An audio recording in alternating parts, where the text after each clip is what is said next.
Dieu dans Daniel chapitre 6.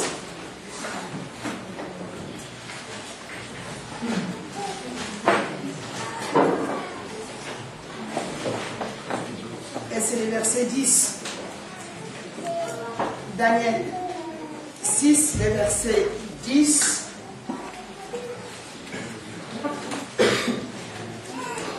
Et ensuite, nous lirons dans 1 Thessaloniciens chapitre 5, le verset 17.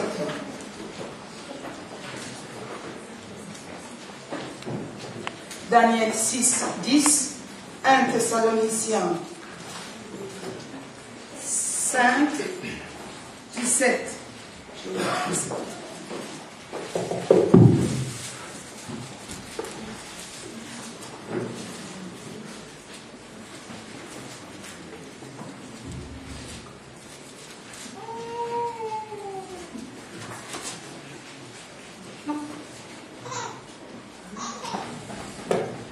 Nous lisons au nom du Seigneur. Lorsque Daniel sut que le décret était écrit, il se retira dans sa maison, où les fenêtres de la chambre supérieure étaient ouvertes, dans la direction de Jérusalem. Et 3 fois le jour, il se mettait à genoux. Il priait, il louait son Dieu, comme il le faisait auparavant. 1 Thessaloniciens 5, 15.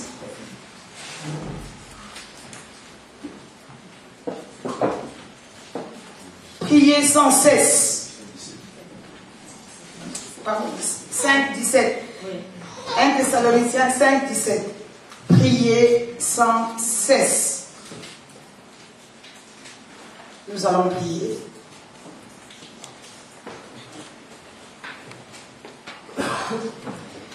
Éternel Dieu, notre Père, toi qui opères au milieu de nous et qui nous donnes ta parole, Seigneur, parle maintenant, nous sommes à ton écoute.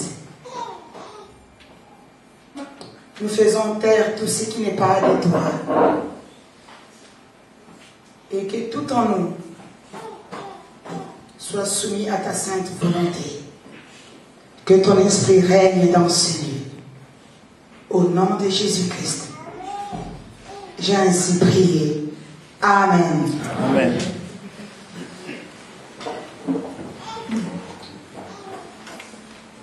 Celui qui dirige le programme vous a déjà demandé de dire à votre voisin: sois le bienvenu, que l'Esprit de Dieu soit sur toi. En tout cas, la paix de Dieu. Et moi, je continue à vous dire, la paix de Dieu, qu'elle soit sur vous tous. Amen. Amen. Amen. Amen.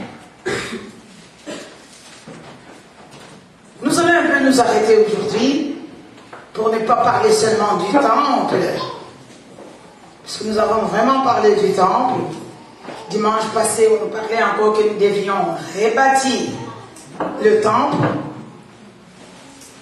Mais aujourd'hui, je voudrais faire 2 dimanches en arrière où on nous a parlé de la prière. Je pense que nous bâtirons par la prière, avec la prière. Et sans la prière, nous ne pouvons pas bâtir. Sans la prière, nous ne pouvons pas avancer. Je me suis arrêtée un jour pour contempler l'activisme dans ce monde. Dieu nous a donné 7 jours. Il a dit: vous allez travailler 6 jours. Mais le 7e jour, vous allez vous reposer.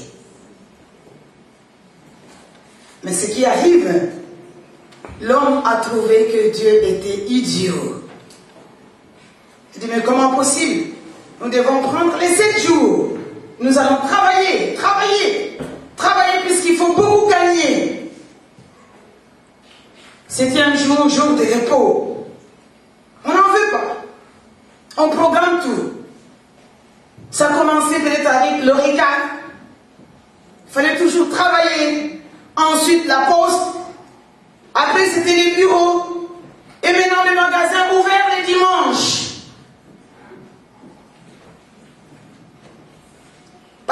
seule activité, quand je regarde l'agenda de certains chrétiens, le jour, il n'y a aucune activité. Nulle part où je pourrais voir de 14h à 16h, je vais me retirer pour prier.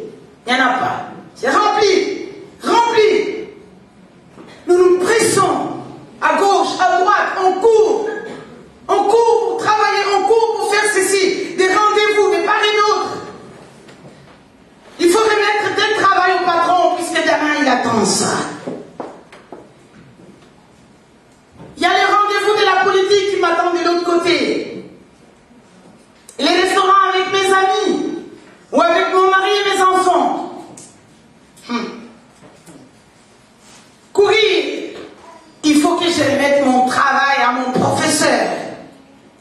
Puisque demain, c'est le grand examen. Et la journée se termine. Aucune minute de prière. Nous courons. Nous courons. Nous courons de lundi à dimanche. Nous courons.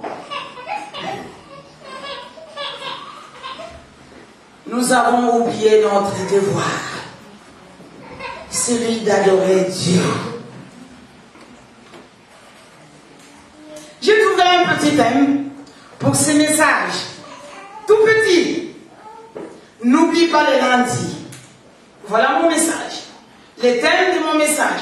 N'oublie pas le lundi. Et je vais vous expliquer pourquoi. Même dans ce monde qui est ennemi à Dieu, nous pouvons prier. Nous pouvons prier. Quand je parle de lundi, cela ne signifie pas que les autres jours sont exclus. Que tu dois seulement te souvenir du lundi. Non. J'ai bien expliqué. Nous courons. Arrêtons-nous un instant.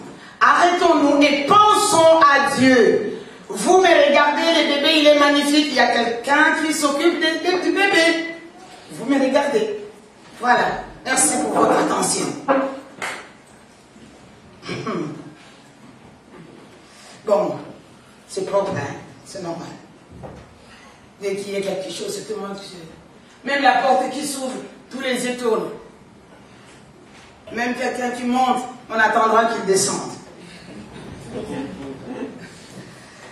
Entre parenthèses, je reviens. Nous atterrissons encore.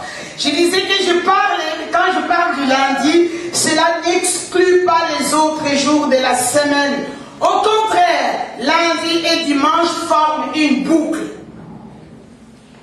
Nous commençons demain, c'est lundi. Nous allons nous retrouver encore ici dimanche. Et voilà, c'est toute la semaine. La mardi, mercredi, jeudi, vendredi et samedi au milieu. Quand l'auteur du livre de Daniel nous relate que Daniel priait 3 fois le jour. Dans ma Bible, c'est écrit 3 fois le jour. Il n'a pas dit Daniel priait 3 fois le dimanche. Donc il a prié le matin pour dire que Seigneur, me voici, je me réveille, merci pour ça, puisque tout à l'heure je vais au temple. Et la deuxième fois, c'est quand il arrivait au temple. Et la troisième fois, c'était pour dormir. Non, je n'ai pas vu ça. 3 fois les jours, c'est pour dire s'il a prié. Dimanche, il avait prié. Lundi, il a prié. Mardi, il a prié. Mercredi, il a prié. Jeudi, vendredi, samedi et dimanche. 3 fois les jours. 3. Chaque jour, donc, il priait. Je ne relate pas toute l'histoire. Si je peux vous raconter ça un tout petit peu, on lui a interdit de prier à son Dieu. Mais sachez très bien que Daniel occupait une haute fonction. Mais avec tout ça, il était le chef des strates que je peux expliquer comme les gouverneurs. Et ils étaient à 3. Et Daniel était même au-dessus de ces gens-là. Mais comme il avait un esprit supérieur, à cause de la un problème. Il ne faut pas, dans ce territoire, que quelqu'un invoque le nom de Dieu de telle heure à telle heure. Quelquefois, nous avons ces interdits. Ah, il ne faut pas prier quand on est au travail. Ah non, il ne faut pas parler de Jésus quand on est au boulot. Ah non, c'est tellement défendu de parler de Jésus dans les trams. Ah non, il ne faut même pas fermer tes yeux quand on te voit que tu es en train de prier dans le métro. On se moque de toi, je m'en fous. Je m'en fous. Nous avons aussi ces interdits. Mais Daniel, qu'est-ce qu'il a fait? Il est sorti. Il est parti dans sa maison. La Bible nous dit fermez votre chambre. Mais par contre, lui, qu'est-ce qu'il a fait à cause de l'interdit? Il a ouvert les fenêtres. Voilà comment la puissance de Dieu agit. En direction de Jérusalem. Puisque vous m'avez dit de ne pas prier, maintenant moi, je prie. 3 fois. Travaillant. Loin de moi de vous demander d'abandonner votre boulot. Loin de là. D'ailleurs, Daniel travaillait, un grand chef. Mais, 3 fois, le jour, il priait. N'oubliez pas les lundis. Ce n'est pas les dimanches seulement que nous devons venir pour prier. 3 fois les jours. Je continue. Peu importe l'interdit. Pourquoi nous nous identifions à ces gens-là? Ah, il est strictement interdit de prier. Eh bien, s'ils m'interdisent de prier là où nous partons pour manger, vont-ils m'interdire de prier quand je suis en train de travailler? Je peux prier les yeux ouverts. Je peux le faire. Je ne dis pas que je dois me montrer là-bas. Maintenant, taisez-vous, arrêtez le travail. Je dois prier. Non. Il a quitté le travail. Il est parti dans sa maison, ouvrant les fenêtres, il a commencé à prier. Donc, là où vous êtes, vous pouvez prier. Vous pouvez prier. Même en ayant les yeux ouverts. Et d'ailleurs, priez même pour votre directeur ou je ne sais qui, votre chef d'équipe et d'autres. Vous pouvez prier. Prier, c'est demeurer dans la présence de Dieu en réclamant sans cesse sa grâce et sa bénédiction. Prier aussi peut se définir comme étant une communication aux multiples facettes que le chrétien ou le croyant entretient avec Dieu. Je ne sais pas ce que vous pensez par prier. Pourquoi est-ce que ça pèse? Comment pourrions-nous construire si nous ne nous mettons pas à la brèche et nous attendons seulement dimanche? Impossible d'avancer. Dieu a besoin que nous ouvrions notre bouche pour lui dire: Père, voilà notre sujet de prière. Oui, pendant que je parle de prier, de ces verbes de prier, il y a beaucoup d'expressions. Si je ne parle pas de prier, on peut parler d'invoquer Dieu.